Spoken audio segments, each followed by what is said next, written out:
스텔스 전투기를 250km 밖에서 잡는다. 미국 F-35 어림없다. F-22도 꼼짝 못한다. 이게 실제로 중국이 전 세계에 팔아먹은 광고 문구입니다. 그런데 말이에요. 이 세계 최강 방패를 사간 나라가 있어요. 어디냐고요? 이란입니다. 근데요, 결과가 어땠냐고요? 이란에 배치된 중국산 YLC-8B 레이더와 HQ-9B 장거리 지대공 미사일은 미국, 이스라엘 연합군의 대규모 공습 앞에서 단 한 대의 항공기도 격추하지 못했습니다. 단 한 대도요. 방금 뭐라고 했죠? 250km 밖에서 스텔스기를 잡는다고 했잖아요. 근데 실전에선 단 한 대도 못 잡았어요. 오늘 이 이야기 끝까지 안 들으시면 후회하실 겁니다. 왜냐하면 이 한 번의 사건이 전 세계 무기 시장의 판도를 완전히 바꿔놓고 있거든요. 그리고 그 수혜자가 바로 대한민국입니다. 자, 지금부터 시작합니다. 시간을 좀 되돌려 볼게요. 2026년 2월 28일 이스라엘과 미국은 이란에 대한 합동공습을 시작했습니다. 작전명은 에픽 퓨리와 포효하는 사자. 냉전 이후 중동에서 벌어진 가장 큰 규모의 군사작전이었습니다. 어느 정도 규모였냐고요? 이스라엘이 200여 대의 전투기를 투입하고 미국이 B2 스텔스 폭격기와 토마호크 순항미사일로 천여 곳의 목표물을 정밀 타격했습니다. 1000곳이에요. 1000곳. 하늘에서 쉴 새 없이 폭탄이 쏟아졌다는 거잖아요. 근데 이란의 방공망은 뭘 했냐고요? 단 한 대의 공격기도 격추하지 못했습니다. 여러분, 이게 말이 돼요? 수천억 원을 들여서 구축한 방공망이요. 적기 한 대도 못 잡고 그냥 뚫렸어요. 마치 없는 것처럼요. 자, 여기서 질문 하나 던져볼게요. 이란은 왜 이렇게 속수무책으로 당한 걸까요? 러시아제 S-300도 있었고 자체 개발한 바바르 373도 있었고 거기에 중국산 최신의 장비까지 들여왔는데 말이에요. 글로벌 디펜스 코프에 따르면 미 해군 EA-18 G 그라울러 전자전기가 작전 시작 첫 시간 만에 HQ-9B 3개 포대와 YLC-8B 레이더 4대를 파괴하거나 무력화했습니다. HQ-9B는 요격미사일 한 발도 발사하지 못한 채 레이더가 먹통이 된 거예요. 1시간이에요. 1시간. 수천억 원짜리 방패가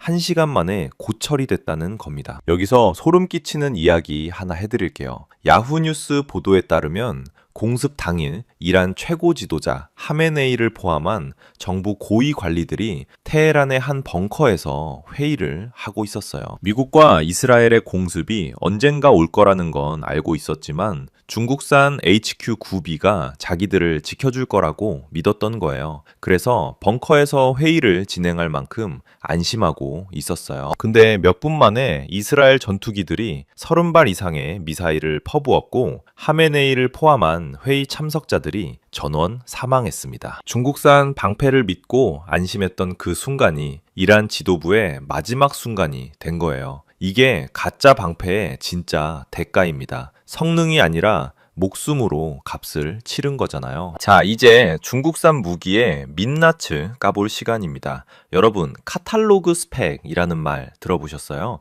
제품 설명서에 적힌 스펙 있잖아요. 최대 사거리 260km, 동시 추적 100개 표적 이런 거요. 근데 이게 실전에서도 그대로 나오느냐? 그건 또 다른 문제거든요. 이게 뭔 소리냐면요. 종이 위에서는 최강인데 실전에선 무용지물이라는 거예요. 마치 뭐랄까요? 학원 모의고사에서는 만점 찍는데 수능만 보면 틀리는 학생 같은 거죠. 시험지가 다르면 완전 멘붕이 오는 거예요. 그런데 말이에요. 이게 이란만의 문제가 아니었어요. 2025년 인도 파키스탄 충돌 때 파키스탄에 배치된 HQ-9P가 인도의 브라모스 미사일 24발 중 단 한 발도 요격하지 못했다는 보도가 있었습니다. 중국 정부는 파키스탄 군의 운용 미숙 탓이라고 했지만 파키스탄에 증거를 숨기거나 파괴해달라고 요청했다는 보도까지 나왔어요. 올해 1월 베네수엘라에서도 중국산 JY-27A 레이더 9대가 미국 전자전기 공격에 완전히 무력화됐습니다. 남미 최강의 방공망이라더니 고철더미였던 거죠. 이란, 파키스탄, 베네수엘라 3번 연속 실패예요. 왜 중국산 방공망이 이렇게 맥없이 뚫리는 걸까요? 전 CIA 중국군 수석 분석관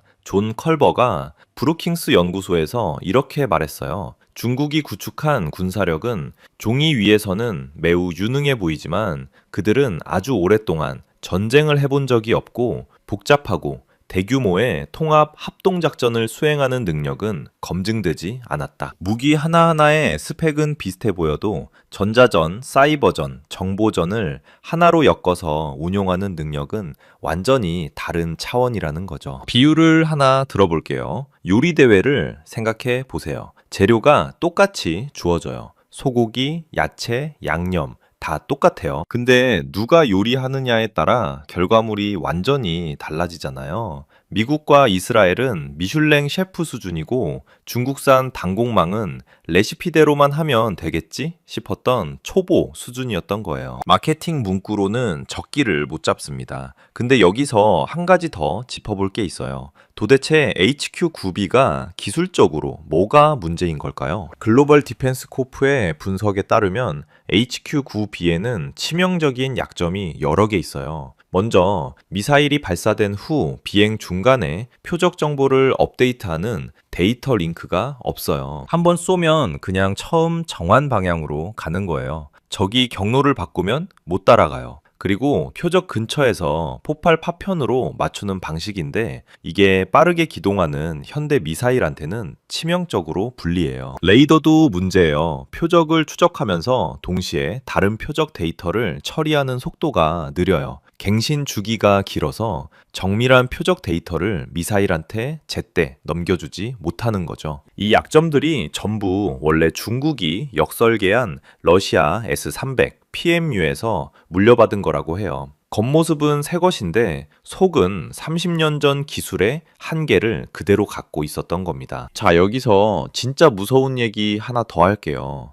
HQ-9B는 이란 수출용만 있는 게 아니에요. 중국 본토 방어에도 쓰이는 무기입니다. 남중국해, 베이징 주변, 티베트에 다 배치되어 있어요. 이란에서 이렇게 맥없이 뚫렸다면 대만은 지금 이걸 아주 주의 깊게 보고 있을 거예요. 대만 국방안보연구원의 슈샤오항 연구원은 이번 사태는 미국이 5세대 전투기와 정밀무기에 투자한 것이 정확히 맞았다는 것을 입증했다고 평가했습니다. 뒤집어 말하면 중국이 자국 하늘을 지킬 수 있느냐는 질문이 던져진 거예요. 중국산 무기에는 또 다른 불안 요소가 있어요. 바로 백도어 논란입니다. 백도어가 뭐냐고요? 쉽게 말해서 뒷문이에요. 시스템에 몰래 심어둔 원격 접속 장치를 말해요. 중국법 자체가 기업들한테 정부에 대한 정보 공유와 감시 협조를 강제합니다. 그러니까 중국 회사가 만든 제품에는 언제든 중국 정부가 접근할 수 있는 뒷문이 있을 수도 있다는 거죠. 실제로 한국 육군이 납품받은 중국산 CCTV에서 악성 코드가 발견되기도 했어요.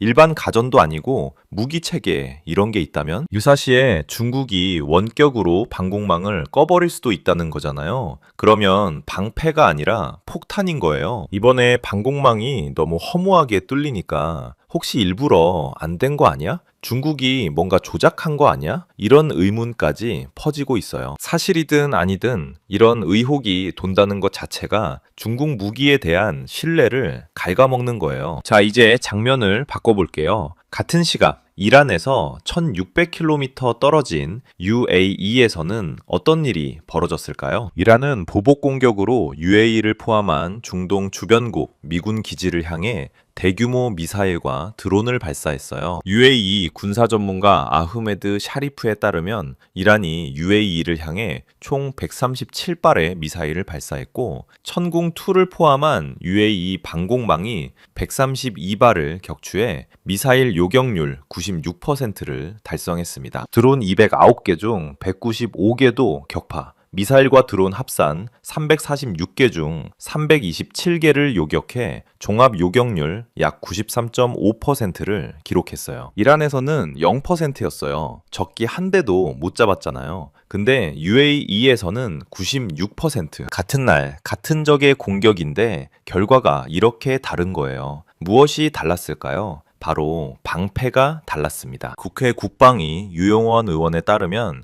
UAE에 실전 배치된 천궁2 두 개 포대에서 60여 발의 요격 미사일이 발사됐고 96%가 표적을 정확히 요격했습니다. 한국 수출 무기가 실전에 투입된 최초의 사례이자 천궁2의 첫 실전이었어요. 그리고 그 첫 실전에서 96%의 명중률. 천궁2는 미국 패트리엇, 사드, 이스라엘 에로 바락 8과 함께 다층 방공망을 구성했는데 유 의원은 90% 이상 방어 성공에 1등 공신이 천궁2라고 밝혔습니다. 패트리엇조차 대규모 복합 공격 상황에서 실전 요격률 90%를 넘기기 쉽지 않다는 점에서 96%는 세계 최고 수준이라는 평가가 나옵니다. 이게 얼마나 대단한 건지 아세요? 실전에서 검증된다는 게 무기에 있어서는 최고의 광고예요. 아무리 마케팅을 잘 해봐야 실전에서 한번 실패하면 그걸로 끝이에요. 반대로 실전에서 한번 성공하면 수십조 원짜리 광고보다 더 강력한 효과가 있어요. 왜 천궁2는 성공했을까요? 첫째, 콜드 런칭 방식입니다. 미사일을 발사할 때 발사관 안에서 점화하는 게 아니라 압축 공기로 먼저 밀어올린 다음에 공중에서 점화하는 방식이에요. 발사대에 열이 거의 안 남아서 빠르게 연속 발사가 가능합니다.